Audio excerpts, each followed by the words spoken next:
Assalamualaikum warahmatullahi wabarakatuh. Sebelumnya perkenalkan, nama saya Azi Wahyuda dari Program Studi Pendidikan Agama Islam kelas 2A dengan NIM 22232210007. Yakni saya di sini akan membacakan tugas UAS saya yang bersoalkan 3 soal. Yang matkulnya adalah Al-Quran dan Hadis. Soal yang pertama yaitu apa yang Anda ketahui tentang sejarah dan perkembangan hadis dan jelaskan serta berikan contoh. Baiklah, hadis sendiri bertumbuh dari masa Rasulullah SAW, itu yang pertama, yakni pada masa Nabi Muhammad ini dikenal dengan Al-Asr Al-Wahyu wa Al-Takwin, yakni turunnya wahyu dan pembentukan masyarakat Islam. Keadaan seperti ini menuntut keseriusan dan kehati-hatian para sahabatnya untuk menghafal dan menyampaikan serta menyebarluaskan hadis-hadis, sehingga perkembangannya dilarang adanya penulisan hadis dan karakteristiknya seperti penulisan hadisnya tidak ditulis, melainkan dihafal. Oleh sebab itu, makanya sahabat hafalannya menjadi kuat karena sudah diajarkan sejak pada masa Nabi Muhammad SAW, dan juga bentuknya seperti catatan pribadi berbentuk lembaran. Yang kedua, pada masa sahabat. Hadis pada masa sahabat ini yaitu masih terfokus pada pemeliharaan dan penyebaran Al-Quran. Maka periwayatan hadis belum begitu berkembang dan masih ada pembatasan dalam periwayatannya, sehingga perkembangannya masih penyederhanaan periwayatan dan karakteristiknya adanya sumpah dan saksi, dan bentuknya masih sama juga seperti masa Nabi Muhammad SAW, yaitu seperti lembaran atau sihafah. Yang ketiga, pada hadis pada masa tabi'in. Hadis pada masa tabi'in ini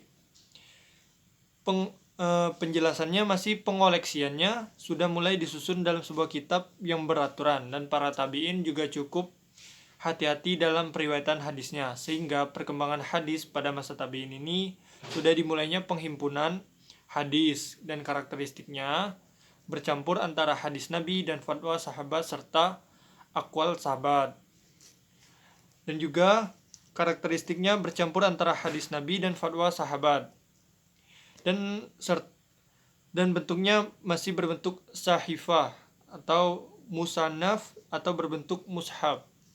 Hadis pada masa tabi'in al-tabi'in. Hadis ini adalah berkembangnya adanya bilafzi, yaitu dengan lafaz, karena kodifikasi hadisnya mulai dilakukan di akhir masa tabi'in. Kodifikasi pada masa ini telah menggunakan metode yang sistematis, yaitu dengan mengelompokkan hadis-hadis yang ada sesuai dengan bidang bahasan walaupun penyusunnya masih bercampur. Dan hadis pada masa tabi'in al-tabi'in ini yaitu pembukanya secara resmi pada masa Umar bin Abdul Aziz. Itu adalah tokoh tabi'in al-tabi'in, dan sudah resmi secara dibukukan pada masa Umar bin Abdul Aziz ini. Lanjut kepada soal yang kedua, yaitu apa yang Anda ketahui tentang teori studi sanad hadis. Yang saya ketahui mengenai teori studi sanad hadis ialah kritik sanad.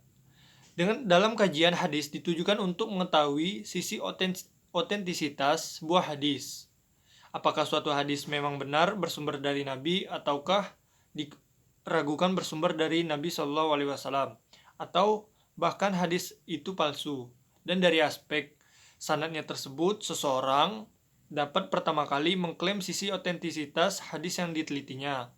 Contohnya seperti dari Abdul Wahhab, Umar bin Khattab, dan Rasulullah SAW. Dan seperti inilah contoh sanad hadis yang ada di dalam hadis Arba'in. Soal yang ketiga, apa yang Anda ketahui mengenai teori studi matan hadis? Yang saya ketahui adalah mengenai teori matan hadis ini, dibandingkan dengan kritik sanad, kegiatan kritik matan memiliki tingkat kesulitan yang lebih besar disebabkan oleh beberapa faktor. Yang pertama, langkahnya kitab-kitab yang membahas kritik matan. Yang kedua, pembahasan matan hadis sulit dikaji secara khusus. Yang ketiga, adanya keraguan di kalangan ahli hadis untuk mengklaim sesuatu sebagai bukan hadis padahal itu hadis. Contohnya seperti, dan siapa berhijrah karena dunia, maka dapatlah ia dunia. Jika ia berhijrah karena Allah dan Rasulnya, maka ia mendapatkan Allah dan Rasulnya dan juga sisi alam semesta ini. Baiklah, cukup sekian yang dapat saya sampaikan dengan menyampaikan tiga soal ini.